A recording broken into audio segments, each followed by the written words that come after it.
Éminence, le futur sera-t-il bon ou mauvais? J'aimerais bien que le pays ne se fasse plus la guerre. Vous pensez que c'est possible? L'espérance, c'est croire en soi. Je me demande comment le monde va évoluer. Merci. Elliot.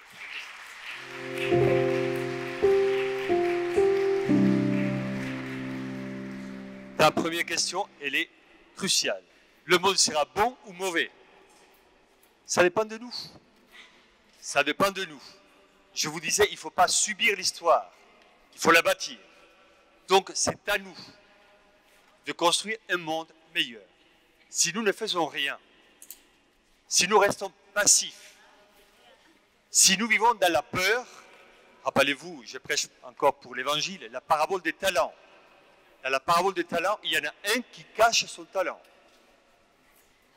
Et maître lui dit, serviteur paresseux, tu as eu peur. Donc c'est à nous de bâtir un monde meilleur. Et nous avons la possibilité, nous avons la volonté, je pense que toi comme moi, nous voulons vivre heureux. Être bien dans la vie, avec nos familles, avec les autres. Nous rêvons tous des mondes meilleurs, d'être heureux. Pour cela, et ta deuxième question est importante, il y a beaucoup de guerres, il y a beaucoup de violences. Et il ne faut pas aller très loin.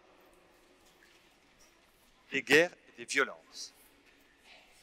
Et nous devons, je vais utiliser un terme chrétien, nous devons évangéliser, si j'ose dire, nos émotions, nos sentiments et notre vie intérieure.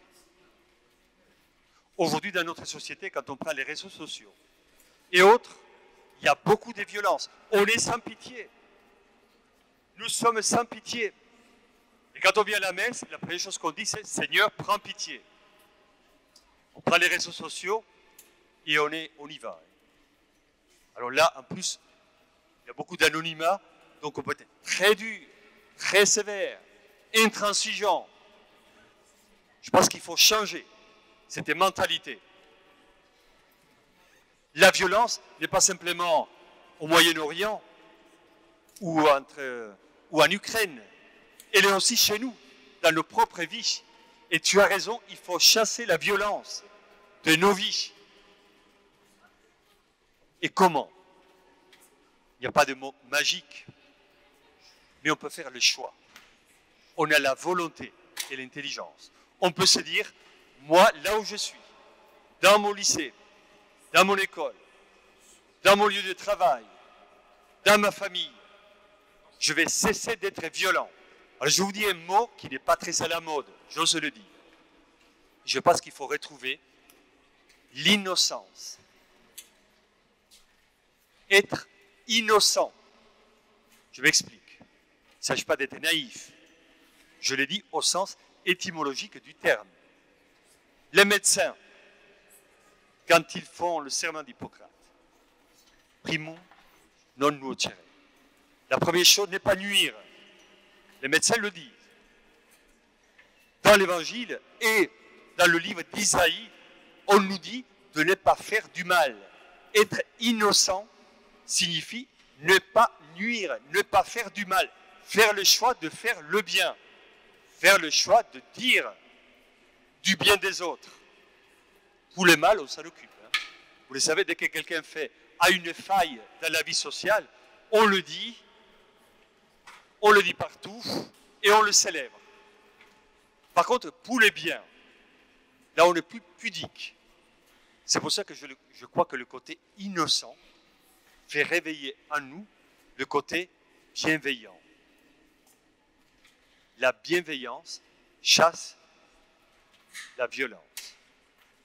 Il ne s'agit pas d'être naïf, j'insiste, mais il s'agit d'incarner des attitudes et des comportements qui sont bons pour nous, pour les autres. C'est la vie relationnelle dans notre société qui doit être réparée.